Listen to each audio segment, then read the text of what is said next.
Now, let's move on to the third story about a young man whose parents controlled every decision, big or small. Have you ever struggled to gain recognition from your family when every decision you make is dismissed and you're always left out? I've been in that situation and decided to fight for change. Follow my story and tell me, what would you do if you were me? Hello, everyone.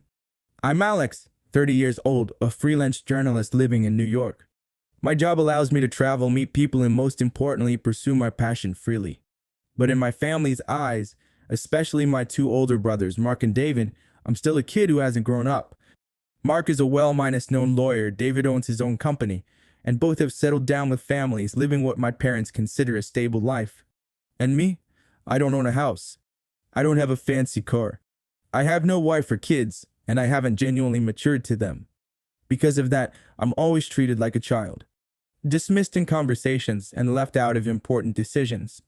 My parents and brothers have always believed that a stable life must include a secure job, a decent house, a devoted wife, and a couple of well-behaved kids. Every time we get together, whether it's a family dinner or Thanksgiving, they never miss the chance to remind me of that. Alex, you should start thinking about settling down, my dad said at a family dinner. Freelance work is exciting, but then, what? Do you plan to live alone forever? My mom asked at our Christmas gathering 2 years ago. Little brother, have you ever thought about getting married? Maybe we can introduce you to someone. Mark chimed in during his son's birthday party. At first, I laughed it off, thinking it was their way of showing concern. But over time, these remarks became an unavoidable part of every conversation. I started dreading family gatherings, avoiding dinners where I'd be compared to Mark and David, the two perfect examples my parents were so proud of. The last time I reluctantly attended was for my dad's 65th birthday. A lavish evening filled with his friends, relatives, and colleagues. I had no idea that night would be when I was finally forced to stand up for myself. 8 months ago, when I got a message from my brother in our family group chat about planning Dad's birthday, my first instinct was to devise an excuse not to go. Work, a sudden schedule change, anything to avoid a party where I knew the conversation would inevitably return to the same old questions about my life. I had even prepared an expensive gift, a vintage bottle of wine I knew my dad would love. I planned to send it along with a birthday message, hoping that would be enough to keep him happy. But then Dad called me. Alex, I know you're busy, but you won't miss my birthday, are you? I'm getting older and only want the whole family together. I stayed silent for a moment. My dad isn't the type to openly express his feelings. If he said this, it meant he genuinely wanted me there. Ultimately, I sighed and replied, I'll be there. My dad's 65th birthday party was at an upscale restaurant with floor minus ceiling windows overlooking the city. On the event night, I arrived a little late, 7 p.m., just enough time for the party to be in full swing, but still polite enough not to be considered rude. When I walked in, the whole family was already seated.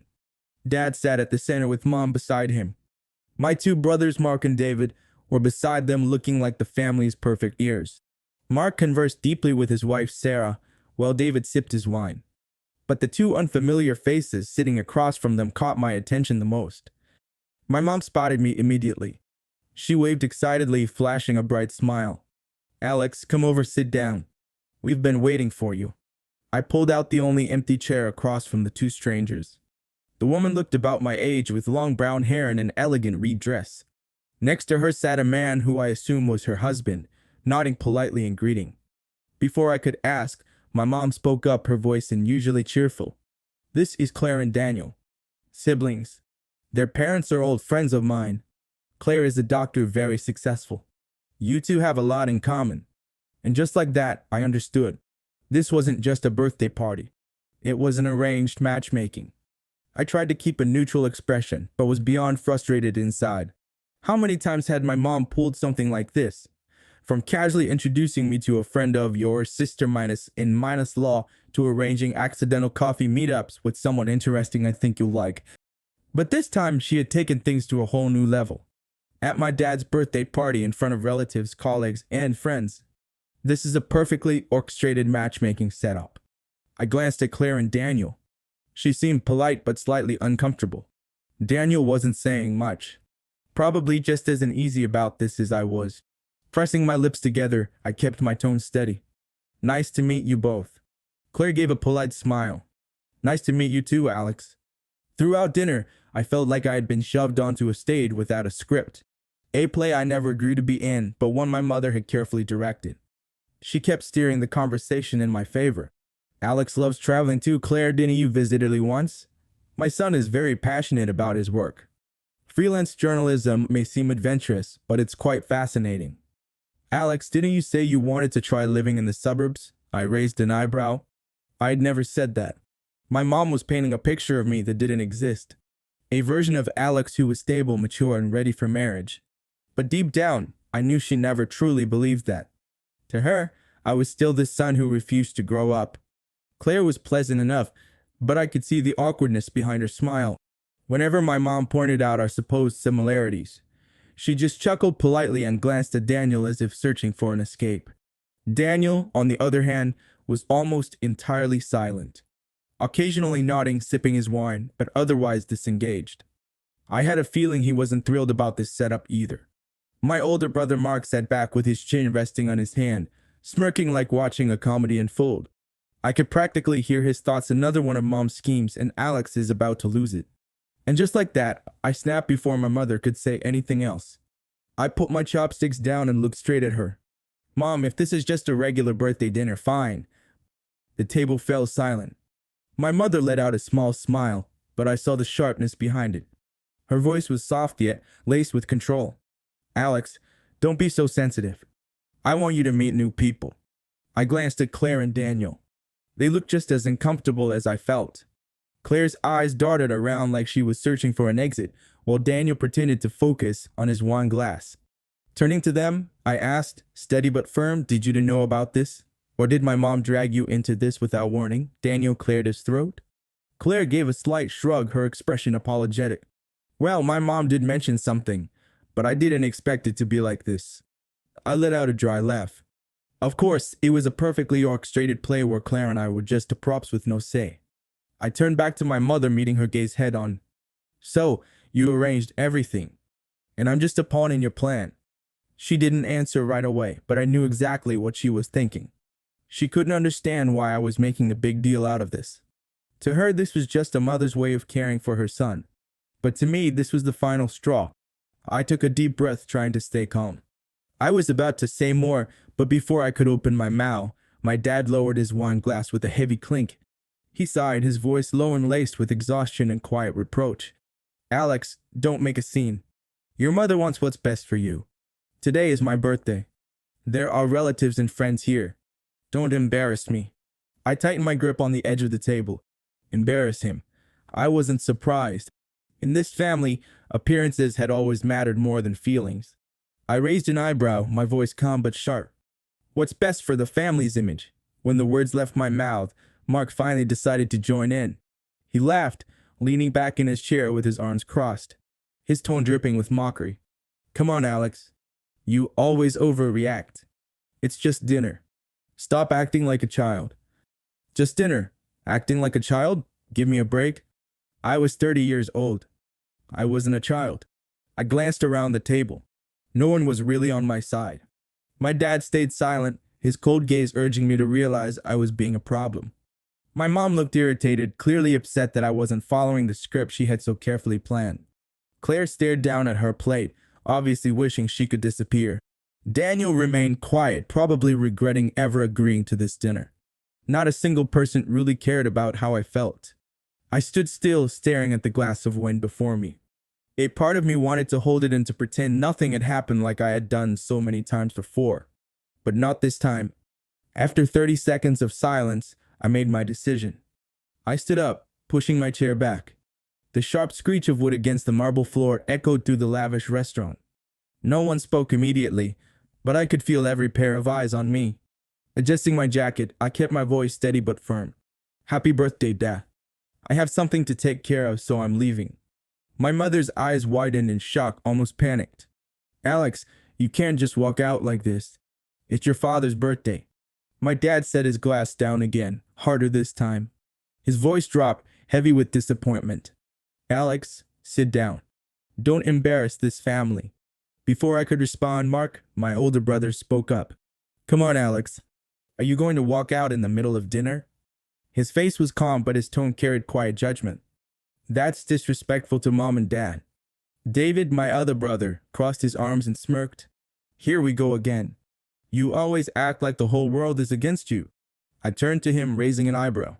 Do you believe that, or is it just because you've never had to stand in my place? David shrugged. I just think you're overreacting. Mom only wants what's best for you.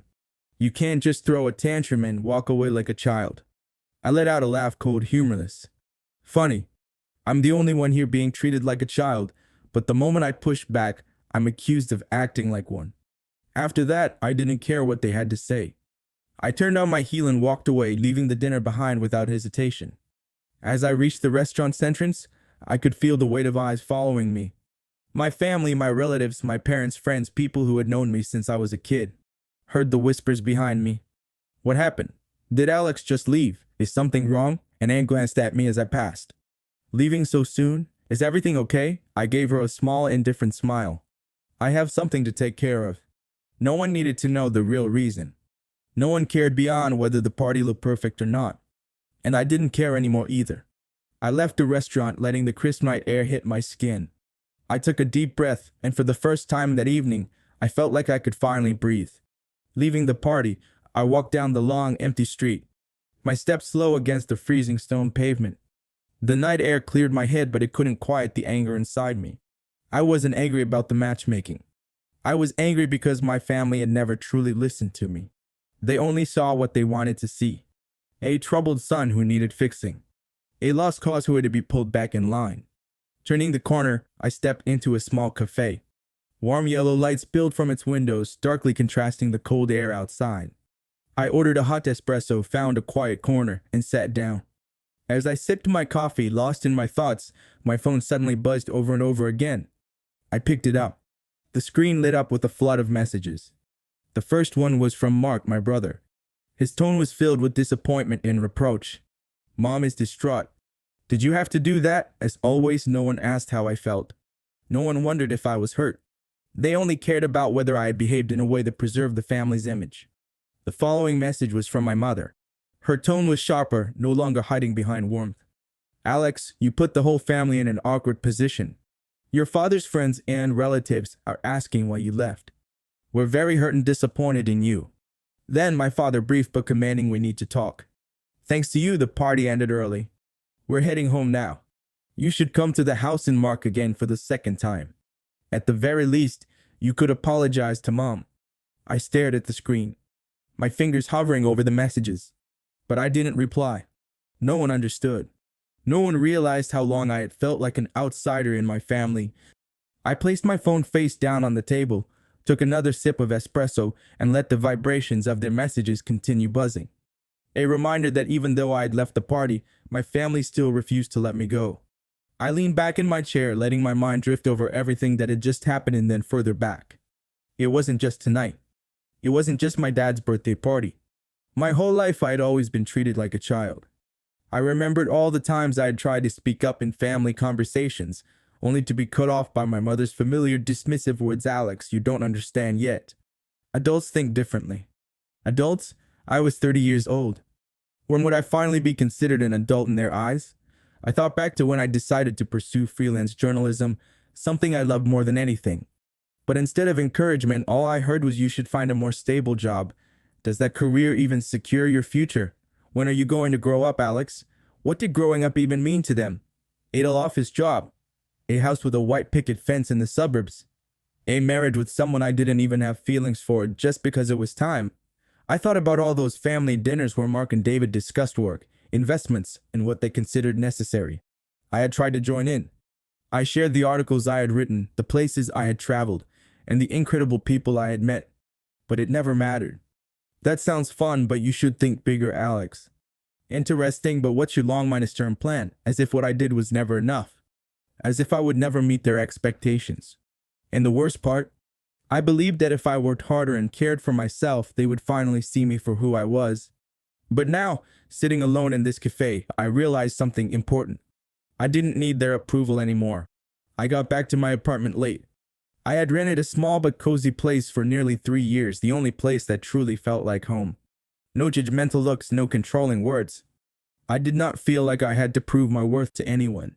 I tossed my coat onto a chair, kicked off my shoes, and collapsed onto my bed. My phone kept buzzing on the nightstand, but I was too tired to care. I powered it off. Tonight, I didn't want to hear anything else. I closed my eyes, letting the silence wrap around me, and for the first time in years, I felt free. When I opened my eyes the following day, soft golden sunlight filtered through the curtains, casting a warm glow across the room. I stretched, then went to the kitchen to brew coffee. The sense of peace lasted precisely 2 minutes until I checked my phone. A flood of missed calls. From Mom, from Mark, even from Dad, the man who usually preferred short texts over actual calls. I scrolled through the messages. Mom, Alex, you can't keep treating your family like this. Call me back. Now, Mark, the least you could do is talk to Mom and Dad. They're agitated. And then, a message from my father. Just one sentence. Dad, Alex, you can't keep avoiding this. Or family. I stared at the screen. Family. Two simple words are heavier than any accusation. These two words, they always used to manipulate me. I took a sip of my coffee, letting myself think things through. I didn't hate my family. I wasn't some rebellious child trying to cut ties with my parents. But I hated how they tried to control my life without ever considering how I felt. They had never asked Alex, what do you want? Instead, they only dictated Alex, this is what you should do. And that, I couldn't accept it anymore. I had no intention of severing ties forever. But I wouldn't keep trying to hold on if they couldn't treat me like an adult. So I opened our family group chat and typed a simple message. When you're ready to listen to me, send a message. But if all you want is to impose your expectations, don't bother. I hit send. They could stay silent for a while. Perhaps they'd be furious. But this time, I didn't care anymore. I set my phone down on the table, feeling a quiet sense of relief. But I knew that just turning off my phone wasn't enough. I needed to get away. I needed space to breathe, to think, to not constantly deal with guilt-minus stripping messages and judgmental remarks. Without hesitation, I picked my phone back up and dialed my boss. It only rang 3 times before he answered. Alex, what's up? I took a deep breath. I'd like to take 4 days off. There was a brief pause, then a chuckle. You? Taking time off? This must be serious. I let out a small laugh. Not really. I need a little time to clear my head. He didn't push for details. All right, but you owe me a damn good article when you get back. Deal, I replied with a grin. I decided on Vermont. A quiet place, far from the noise of the city. No lavish parties, no forced conversations. I pulled up a map and found a small mountain town, Stowe, known for its breathtaking scenery and cozy cafes. It was only a 4-hour drive from New York. Far enough to feel like another world, but close enough that the trip wouldn't be exhausting. I threw a few clothes into a duffel bag, grabbed my laptop, though I told myself I wouldn't touch it, and packed a book I had meant to read for ages. Before leaving, I glanced at my phone. A flood of unread messages from my family. I had no intention of opening them. I silenced my notifications, slipped my phone into my pocket, and walked out the door. I wasn't running away this time, but choosing a different path, one that I controlled. After 5 hours on the road, the path into Stowe was covered in a thin layer of golden leaves. Fiery red treetops stretched endlessly on both sides, creating a serene, almost unreal landscape. I rolled down my window, taking a deep breath. No honking cars, no suffocating skyscrapers. Just crisp, fresh air and Vermont's rolling hills. I had rented a small cabin tucked away by a pine forest with a cozy cafe not too far away. After checking in, I drove into town, looking for a quiet place to unwind. That's when I saw her. Emma. She sat in the corner of the cafe, chestnut brown hair draped over her shoulders. Eyes focused on the book before her. As I walked in, a soft gust of wind rushed through the open door, flipping a few of her pages. I quickly shut the door and gave her an apologetic look. Sorry about that. Didn't expect the wind to be that strong. I braced myself for an annoyed glance or worse, an irritated remark. But instead, she looked up, smiled, and said softly, It's okay. Thank you. Are you visiting too? And just like that, we started talking. We ran into each other again the next day while I strolled through town. Emma was also in Vermont for a short getaway, escaping the stress of her office job in Boston. Two strangers, yet somehow we found an inexplicable sense of connection. We spent the entire day wandering through Stowe's charming streets, stopping by artisan bakeries and sitting on the grass, watching the sun dip behind the deep green mountains.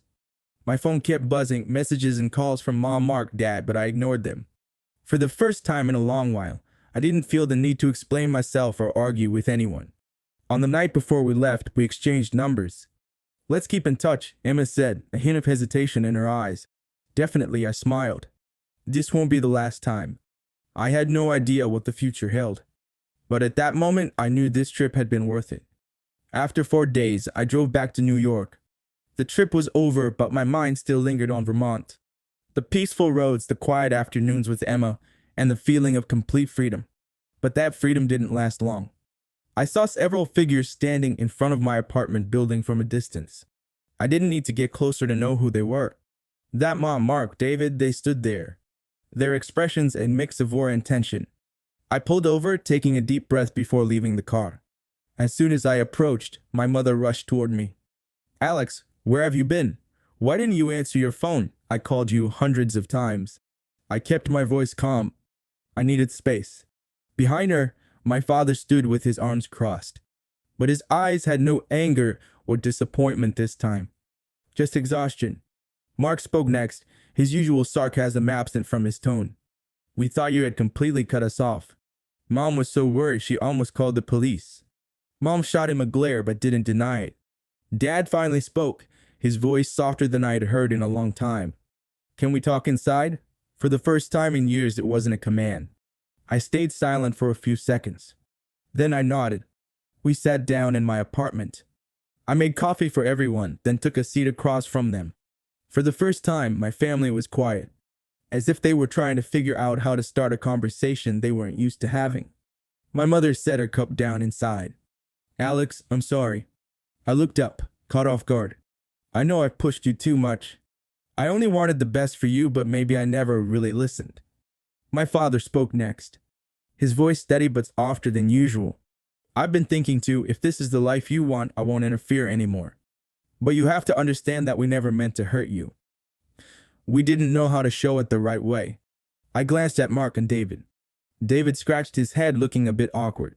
"I used to think you were just being too sensitive. But now, maybe I was wrong." Mark let out a small chuckle, for once without any sarcasm. "It's not easy for us to admit we were wrong." I looked around the room. The same room I had left days ago, filled with anger and frustration. But today, I was back. Not as the person who constantly tried to earn their approval, but as myself.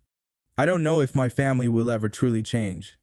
There may still be moments when they unconsciously impose their expectations on me. There may still be times when they don't understand my choices. But I know one thing for sure. I have changed. I'm no longer the person who stays silent and endures it. I no longer need to fit into their mold just to be accepted. I no longer seek approval from those who once dismissed my voice. And most importantly, for the first time, my family finally listened. 2 months after leaving my dad's birthday party, I introduced Emma to my family. This time, there were no setups.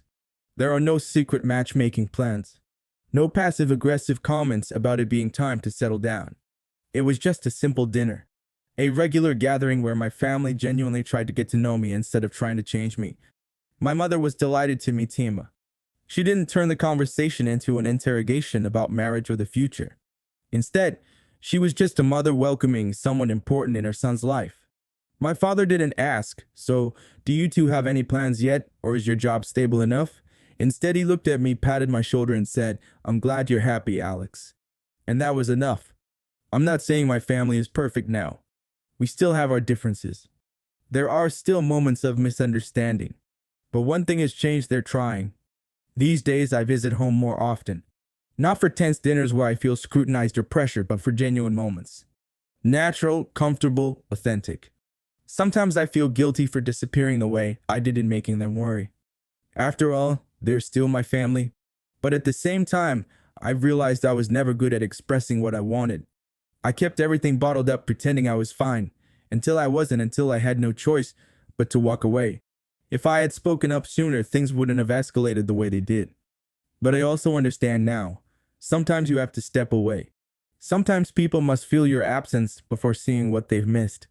And now I want to ask you, my dear audience, have you ever felt pressured by your family? Have you ever felt like a stranger in your own home? What would you do if you've ever been in a situation like mine? Share your story in the comments. I'd love to hear it.